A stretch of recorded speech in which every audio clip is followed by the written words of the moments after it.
পশ্চিমবঙ্গের নির্বাচন নিয়ে মমতা ব্যানার্জির ব্যাপক অনিয়ম ও কারচুপির অভিযোগের মাঝেও সবার দৃষ্টি এখন রাজ্যটিতে কে হচ্ছেন বিজেপির মুখ্যমন্ত্রী। আগামী ৯ মে কলকাতার ব্রিগেড প্যারেড গ্রাউন্ডে বিধানসভা নির্বাচনে জয়ী বিজেপি সরকারের শপথ গ্রহণ অনুষ্ঠিত হবে। তবে এখনও মুখ্যমন্ত্রীর বিষয়ে মুখ খুলতে নারাজ দলটির শীর্ষ নেতৃত্ব।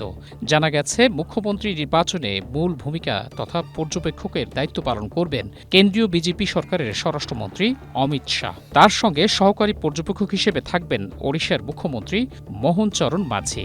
তারা শিগগিরই পশ্চিমবঙ্গে আসছেন। বিজেপির একটি সূত্রের দাবি, বৃহস্পতিবার কলকাতার কোনো একটি হোটেলে এ নিয়ে বৈঠক হতে পারে। সাধারণত যে কোনো রাজ্যেই বিধানসভা ভোটের পর পরিষদীয় দলনেতা বাছাইয়ে সংশ্লিষ্ট রাজ্যে কেন্দ্রীয় পর্যবেক্ষকদের পাঠান বিজেপির শীর্ষ নেতৃত্ব। তারা দলের জয়ী প্রার্থীদের সঙ্গে বৈঠক করেন। সেই হিসাবে পশ্চিমবঙ্গেও বিজেপির ২০৭ জন জয়ী প্রার্থীর সঙ্গে আলোচনা করেই অমিত শাহ ও মোহন চরণ মাঝি ঠিক করবেন কাকে বসানো হবে পশ্চিমবঙ্গের মুখ্যমন্ত্রীর চেয়ারে। রাজ্যটির সম্ভাব্য মুখ্যমন্ত্রী হিসেবে একাধিক নাম আলোচনায় থাকলেও কার পাল্লা ভারী সেটি এখনও অনিশ্চিত। এই তালিকায় রয়েছে আধা ডজন বিজেপি নেতার নাম। তারা হলেন পশ্চিমবঙ্গে বিরোধী দলীয় নেতা হিসেবে দায়িত্ব পালনকারী শুভেন্দু অধিকারী, বিজেপির রাজ্য সভাপতি শ্রমিক ভট্টাচার্য, সাবেক রাজ্য সভাপতি সুকান্ত মজুমদার, সাংসদ স্বপন দাস গুপ্ত, আরেক সাবেক রাজ্য সভাপতি ও বিধায়ক দিলীপ ঘোষ এবং বিধায়ক সৌরভ শিকদার। তবে এর মধ্যে শুভেন্দু অধিকারী মুখ্যমন্ত্রী হওয়ার দৌড়ে সবার থেকে এগিয়ে আছেন বলে মত বিশ্লেষকদের।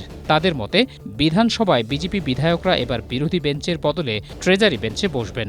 নতুন মুখ্যমন্ত্রী হবেন বিধানসভায় বিজেপির পরিষদীয় দলনেতা।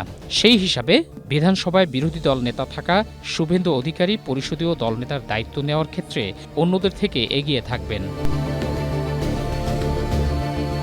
অন্যদিকে বিজেপির রাজ্য সভাপতি হিসেবে শ্রমিক ভট্টাচার্যকেও এগিয়ে রাখছেন অনেকে, কারণ খাতা কলমে তার নেতৃত্বেই বাংলার মসনদ দখল করেছে দলটি।